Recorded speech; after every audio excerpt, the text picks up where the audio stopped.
Hello beta, we are back again with our new chapter and chapter name is fuel.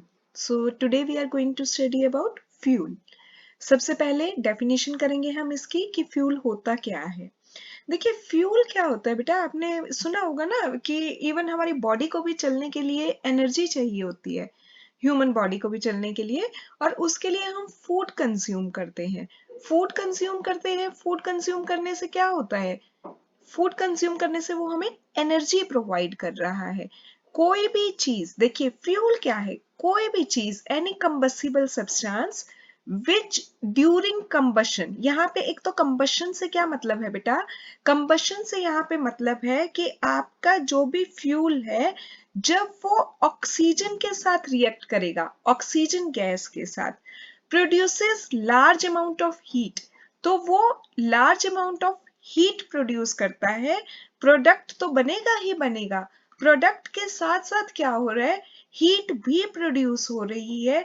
तो ऐसा कोई भी substance जो oxygen के साथ रिएक्ट करके प्रोडक्ट बनाने के साथ साथ हीट प्रोड्यूस कर रहा है, that is known as fuel, उसको हम फ्यूल बोलते हैं। ठीक है, इज इट क्लियर कि कोई भी कंबस्टिबल सब्सटेंस जब वो कंबशन होती है, उसकी कंबशन का मतलब ऑक्सीजन के साथ रिएक्ट करता है, तो प्रोडक्ट बनाने के साथ साथ बेटा जब वो हीट प्रोड्यूस करता है, produce large amount of heat, that substance is known as fuel, तो उसको हम फ्यूल बोलते हैं।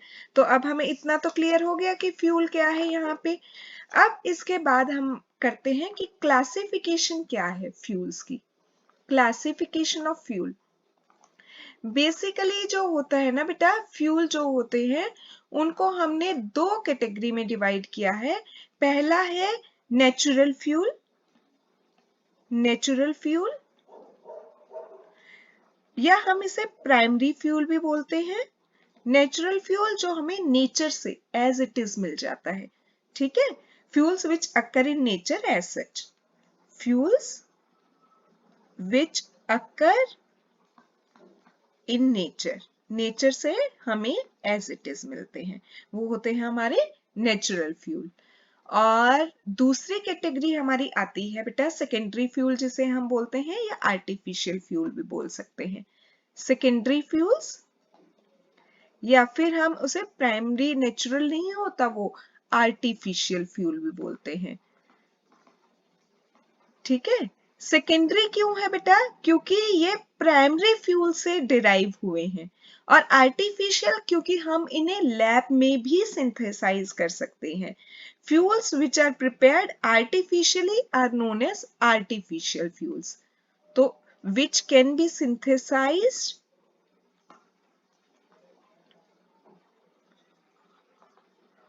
और डिराइव्ड फ्रॉम प्राइमरी फ्यूल, जो प्राइमरी फ्यूल से डिराइव हुए हों, उनके डेरिवेटिव्स हों, उनको हम सेकेंडरी फ्यूल बोलते हैं। या फिर जो हम लैब में सिंथेसाइज कर सकते हैं उनको हम आर्टिफिशियल फ्यूल भी बोलते हैं। ये था on the basis of occurrence in nature, कि आपको नेचर में किस स्टेट में मिल रहे हैं, on the basis of occurrence in nature. अब इसके बाद आती है बेटा जो दूसरी क्लासिफिकेशन है, that is on the basis of physical state, on the basis of physical state. State of matter पढ़ा है ना आपने, सॉलिड, लिक्विड एंड गैस, तो वही फिजिकल स्टेट क्या है उसकी, उसके बेस पे। तो तीन स्टेट ऑफ मैटर होती है हमारी। नेचुरल फ्यूल भी बेटा तीन टाइप का होता है, on the basis of state, solid, liquid, gas. और ऐसे ही जो आपका सेकेंडरी फ्यूल है ना, ये सेकेंडरी फ्यूल या आर्टिफिशियल फ्यूल, ये भी आपका फर्दर तीन टाइप का होगा, on the basis of physical state. वही या तो सॉलिड होगा या लिक्विड होगा या गैसियस होगा। Solid, liquid, gaseous state of matter है ये तो सिंपल। तो अब आप इसमें और आगे क्या इलेबोरेट कर सकते हो, एग्जाम्पल्स दे सकते हो।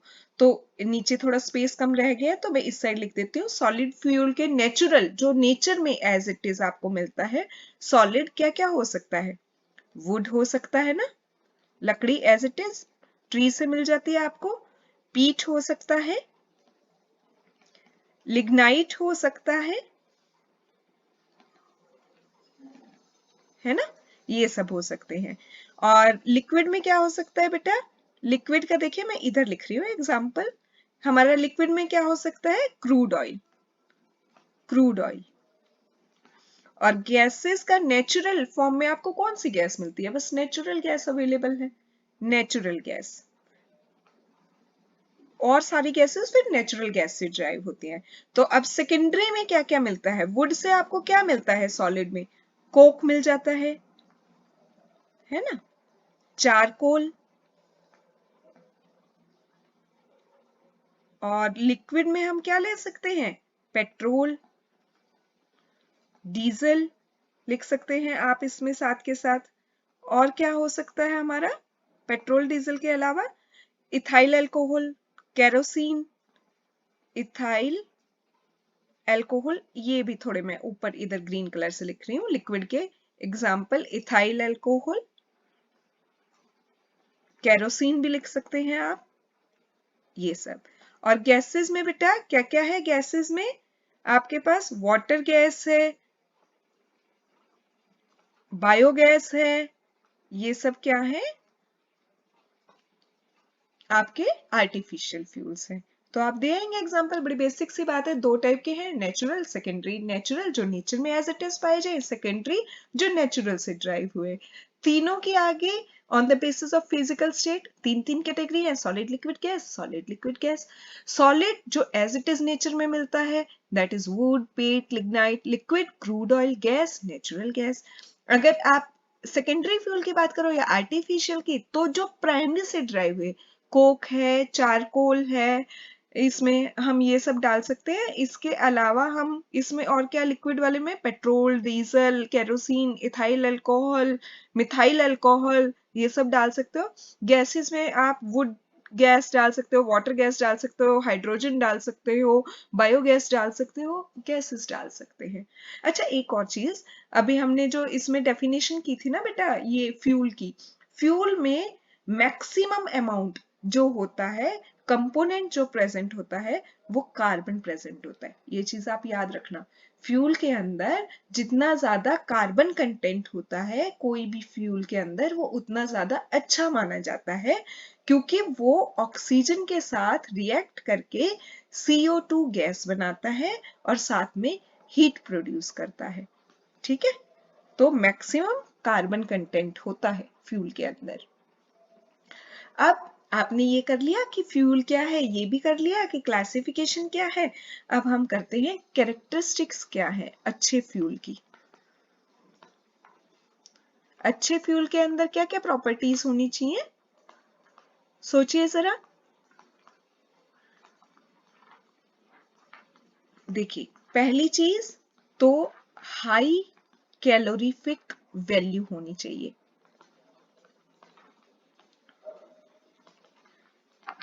ठीक है बेटा, कैलोरीफिक वैल्यू क्या होती है, कैलोरीफिक वैल्यू होती है amount of heat produced when we burn 1 gram of fuel. आपने 1 ग्राम फ्यूल बर्न किया, उससे आपको कितनी हीट मिल रही है, that is known as calorific value. तो देखिए हाई कैलोरीफिक वैल्यू का मतलब क्या है कि large amount of heat, come amount fuel से अगर आपको लार्ज अमाउंट ऑफ हीट मिल रहा है, तो मेन हम फ्यूल क्यों यूज कर रहे हैं, हीट प्रोड्यूस करने के लिए ना, एनर्जी के लिए ना। और अगर हमें कम अमाउंट में ज्यादा एनर्जी मिलेगी तो इसका मतलब वो क्या है, गुड फ्यूल है। तो गुड फ्यूल क्या होगा, good fuel should possess high calorific value. अच्छी कैलोरीफिक वैल्यू होगी तो वो अच्छा फ्यूल माना जाएगा। ठीक है, सेकंड ये कहता है moderate ignition temperature, moderate ignition temperature. बेटा इग्निशन के लिए जो टेम्परेचर चाहिए होता है ना, तो वो बहुत कम होना चाहिए कि रूम टेम्परेचर पे रखा रखा फ्यूल अपने आग आग पकड़ जाए, इतना कम भी नहीं होना चाहिए और इतना ज्यादा भी नहीं होना चाहिए कि वो इग्नाइट ही ना हो, जल के ही ना दे। तो मॉडरेट होना चाहिए कि आप उसको जब चाहें जब इग्नाइट करके उससे एनर्जी प्रोड्यूस कर सके। तीसरा, आप क्या करते हैं, फ्यूल से हीट एनर्जी प्रोड्यूस कर रहे हैं। अगर उसमें मॉइस्चर ज्यादा होगा तो वो अच्छे से जलेगा नहीं, ठीक है, और उससे हीट नहीं प्रोड्यूस हो पाएगी ढंग से। तो मॉइस्चर कम होना चाहिए, लो मॉइस्चर कंटेंट होना चाहिए। अच्छे फ्यूल के अंदर मॉइस्चर कम होना चाहिए, ठीक है। फोर्थ, स्मोक कम प्रोड्यूस करे, minimum smoke and non poisonous gases भी लिख सकते हो बेटा, क्योंकि वो हार्मफुल है एनवायरमेंट के लिए भी, लाइफ के लिए भी। तो जब कंबशन होती है तो सिर्फ हमें हीट से मतलब नहीं होना चाहिए, जो साइड प्रोडक्ट बन रहा है वो पॉइजनस नहीं होना चाहिए, और वो कम स्मोक प्रोड्यूस करे ताकि एनवायरमेंट फ्रेंडली हो जाए आपका जो फ्यूल है, ठीक है। इसके बाद ये कहते हैं इजी टू ट्रांसपोर्ट हो। आपको एक जगह से दूसरी जगह अगर फ्यूल को ट्रांसपोर्ट करना है तो ऐसा ना हो कि उसकी ट्रांसपोर्टेशन में ही वो आग पकड़ जाए रास्ते में कहीं, जिससे लाइफ को खतरा हो जाए, या फिर आप उसे ट्रांसपोर्ट ही ना कर पाओ जहां पे जरूरत हो, जहां पे रिक्वायरमेंट है। ऐसा नहीं होना चाहिए, इजी टू ट्रांसपोर्ट होना चाहिए, इजीली हम उसे हैंडल कर सकें, स्टोर कर सकें, ट्रांसपोर्ट कर सकें। जितना इजीली हम उसे हैंडल, स्टोर और ट्रांसपोर्ट कर पाएंगे उतना अच्छा फ्यूल माना जाता है कि वो इजीली आपको अवेलेबल हो जाएगा जहां पे भी आपको चाहिए, ठीक है। कंबशन जो है should be easily controllable, combustion should be easily controllable. इसमें बेटा ये कह रहा है कि कंबशन जो है, जो भी आपका फ्यूल है, गैसेस फ्यूल है या लिक्विड फ्यूल है, उसको आप इजीली कंट्रोल कर सको कि जब आप चाहो स्टार्ट कर सको कंबशन को, जब आप कहो चाहो उसको वहीं पे स्टॉप कर सको। ऐसा ना हो कि फ्यूल एक बार बर्न होना शुरू हुआ, आप वो कंबशन रेट कंट्रोल ही ना कर पाओ, आप उसको चाह के भी स्टॉप ना कर पाओ कंबशन को, ऐसा भी नहीं होना चाहिए, ठीक है। फिर ये कह रहा है कि it should not undergo it should not undergo spontaneous combustion। Spontaneous reactions पता है आपको बेटा, स्पॉन्टेनियस रिएक्शंस वो होती हैं जो कि अपने आप हो जाती हैं, और नॉन स्पॉन्टेनियस जिनको हमें ड्राइविंग फोर्स देनी पड़ती है। तो इसमें स्पॉन्टेनियस नहीं होनी चाहिए कि आपने एक रूम में कोल भर रखा है, स्पॉन्टेनियसली वो अपने आप जलना शुरू हो जाए। अरे रूम में तो आग लगेगी, आसपास के पूरे एरिया में आग लग जाएगी। तो स्पॉन्टेनियस नहीं होना चाहिए, जब आप चाहो वो तभी कंबशन हो। तो उसका अभी हमने बात की थी ना, मॉडरेट इग्निशन टेम्परेचर होना चाहिए कि जब हम चाहें तभी इग्नाइट हो, अपने आप स्पॉन्टेनियसली ना वो जलना शुरू हो जाए।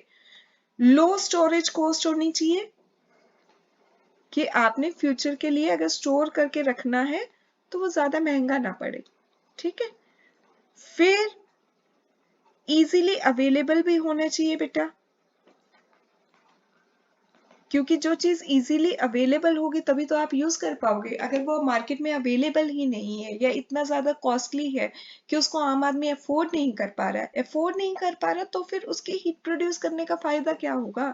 आप उसे रखे रखो, क्योंकि वो अवेलेबल नहीं हो रहा ना आपको, ठीक है। I think these are maximum points. फिर भी अगर आप लिख के आना चाहो एक और एक्सटेंड कर सकते हो कि products of combustion should not be harmful। जो भी प्रोडक्ट बेटा जनरेट हो रहा है ड्यूरिंग द कंबशन रिएक्शंस, कोई भी गैस इवोल्व हो रही है या बर्निंग ऑफ फ्यूल से कोई भी प्रोडक्ट बन रहा है, that should not be harmful and that should also have a low sulphur content. अगर उसके अंदर लो सल्फर कंटेंट होगा ना, that is considered as a good fuel, ठीक है। So this is all about what is fuel, classification of fuel and characteristics of a good fuel. Stay connected. For more videos on chapter fuel. और एक और चीज, इस chapter से या इस मॉड्यूल से रिलेटेड जितने भी वीडियोस हैं उनका लिंक आपको डिस्क्रिप्शन में मिल जाएगा। If you want to watch about the bomb calorimeter or the numericals related to bomb calorimeter, you can find the links in the description. Thank you. Have a good day ahead.